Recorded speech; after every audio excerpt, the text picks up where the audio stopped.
E agora a efervescência das eleições municipais.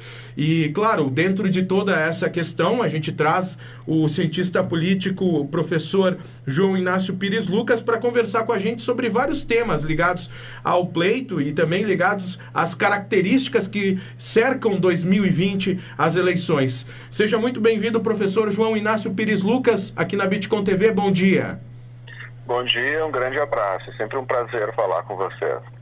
Bom, professor, é um pleito que realmente traz, por exemplo, aqui em Caxias do Sul, um número até, digamos assim, fora da média histórica que nós temos para prefeituráveis.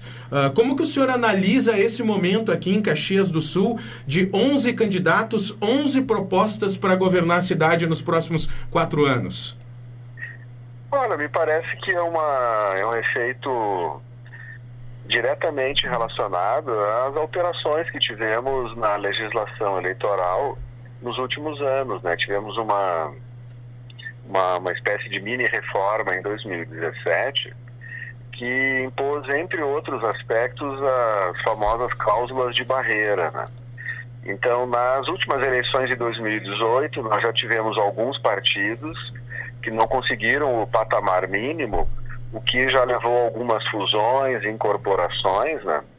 E essa cláusula, né, ela vai ficar até cada vez mais rigorosa nas próximas eleições, né? Teremos em 2022 e subsequentemente, né?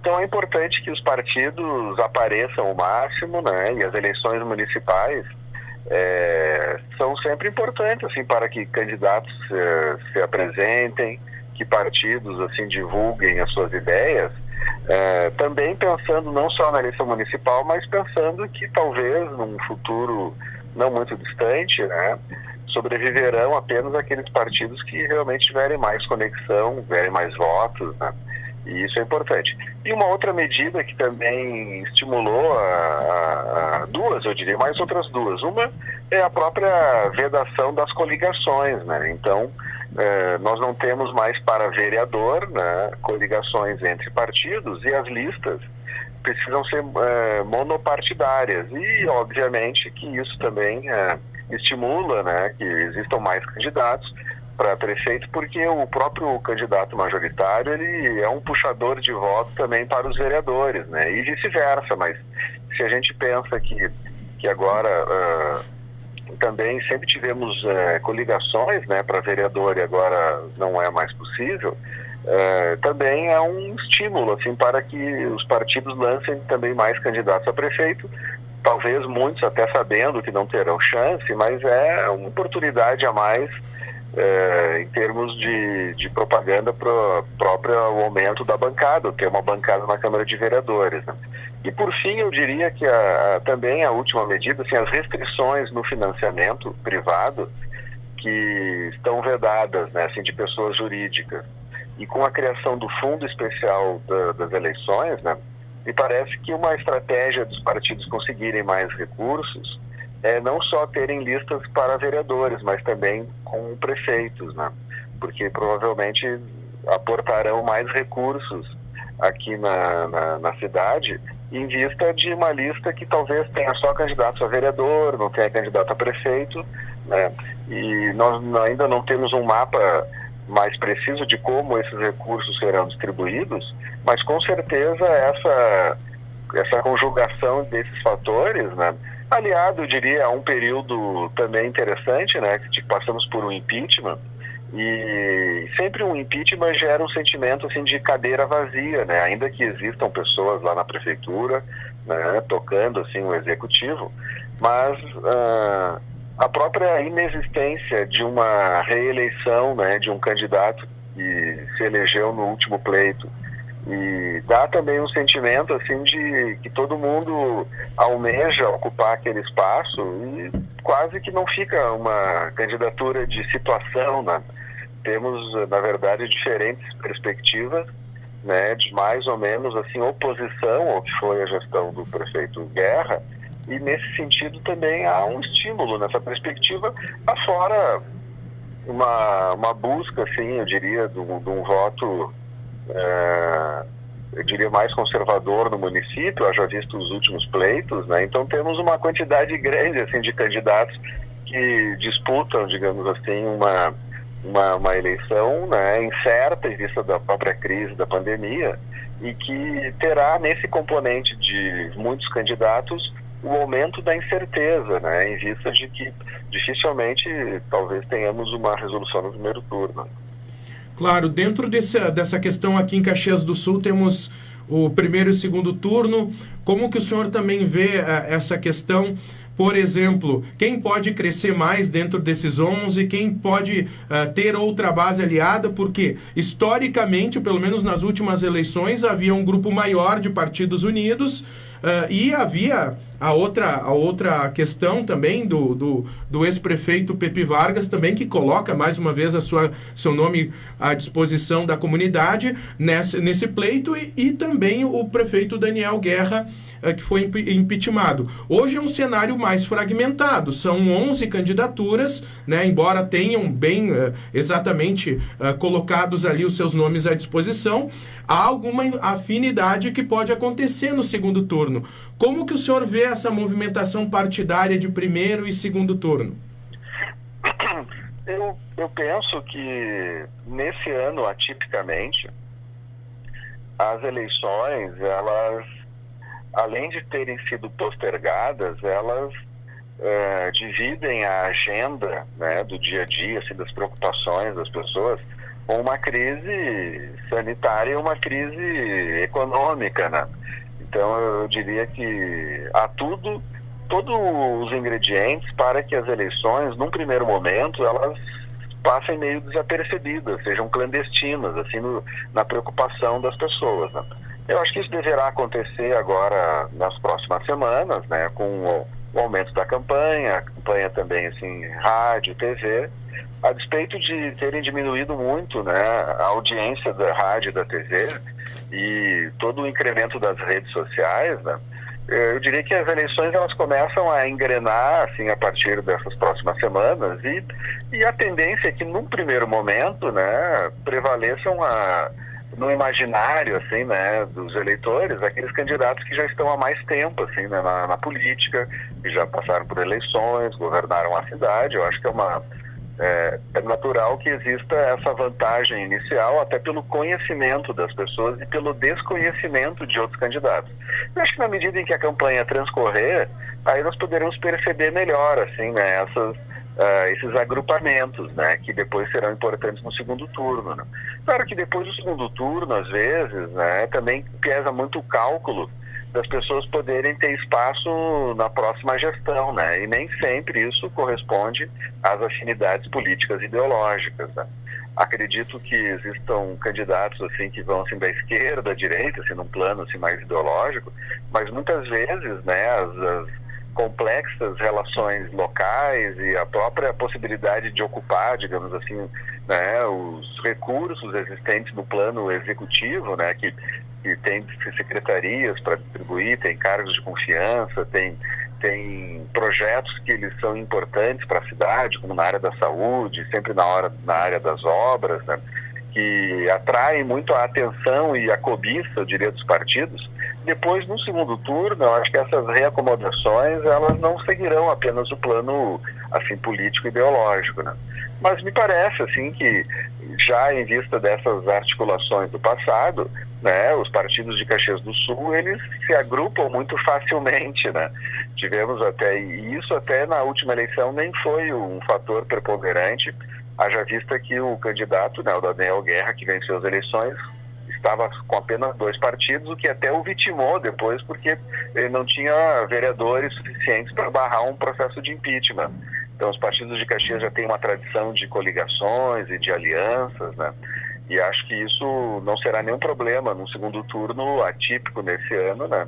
E até em vista de muitas candidaturas, né? Eu acho que é natural, assim, que essas forças se reacomodem, né?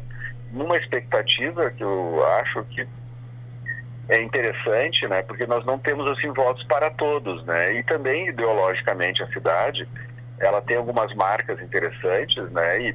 E me parece que os candidatos, eles também precisam ter um cuidado especial, porque os candidatos da direita, para vencerem as eleições, eles precisam convencer votos da esquerda, e vice-versa.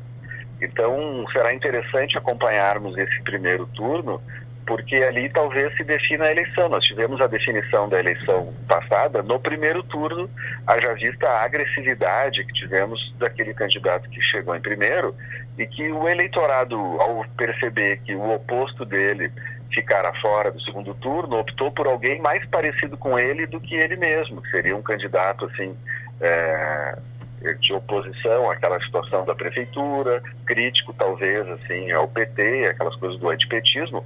O candidato que chegou no segundo lugar, ele parecia mais o primeiro do que o primeiro, e daí o primeiro teve menos votos no segundo turno depois do que tivera no primeiro. Então, eu chamaria atenção, essa é a dinâmica inteligente, assim, eu diria, do processo eleitoral, e interessante, que municípios como Caxias, que tem uma certa diversidade política e ideológica, e na medida em que existem disputas, às vezes, dentro dos mesmos campos, assim, da centro-esquerda, esquerda, centro-direita, direita, para alguém, uma campanha conseguir vitória, precisa ter votos no campo do adversário, né? E não só no seu próprio campo. Só o seu próprio campo não é suficiente para ganhar as eleições, né? O prefeito Guerra, na eleição passada, ganhou com os votos da direita e da esquerda. Ele soube atrair mais os votos da esquerda, enquanto que o seu oponente não conseguiu fazê-lo.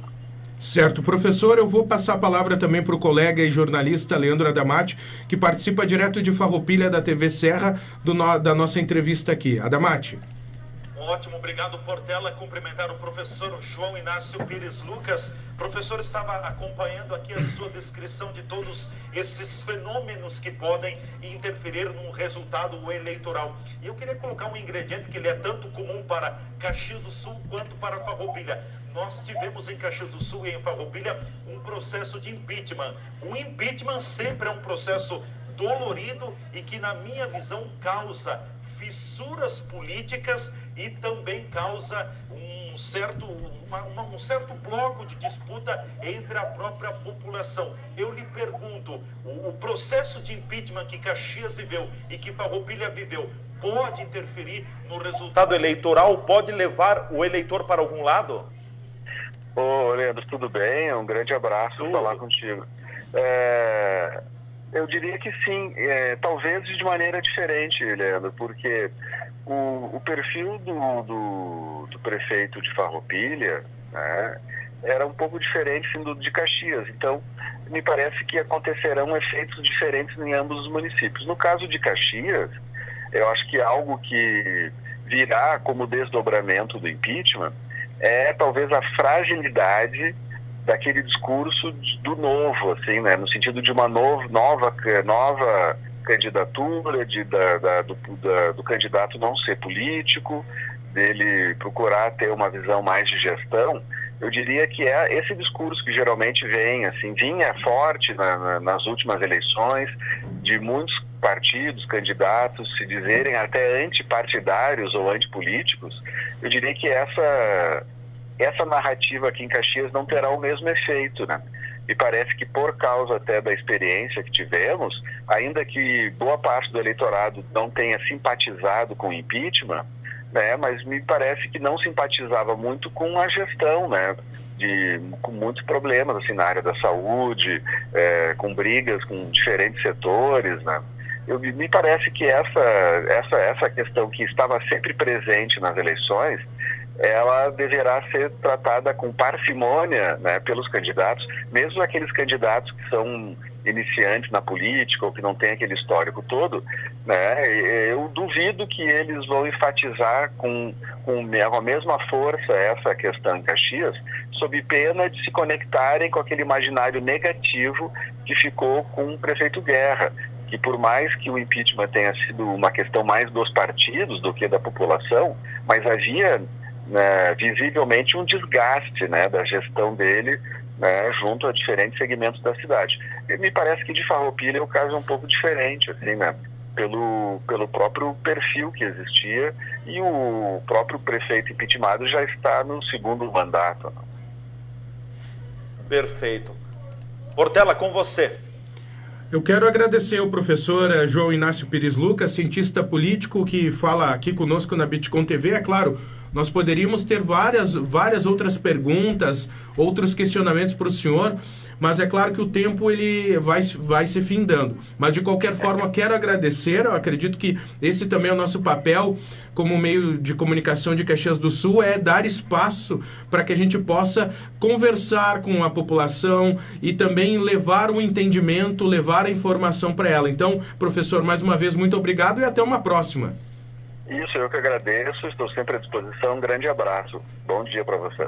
Bom dia, professor João Inácio Pires Lucas, cientista político, e trazendo, claro, toda essa questão aí, Leandro Adamati, sobre as eleições, essa avaliação, a gente conseguir ver, né, onde a gente não percebe no nosso dia a dia, né, conseguir parar para fazer essa análise, né, e poder trazer o professor João Inácio para conversar um pouquinho conosco. Ele vai voltar em outros momentos da programação para debater também as eleições de 2020.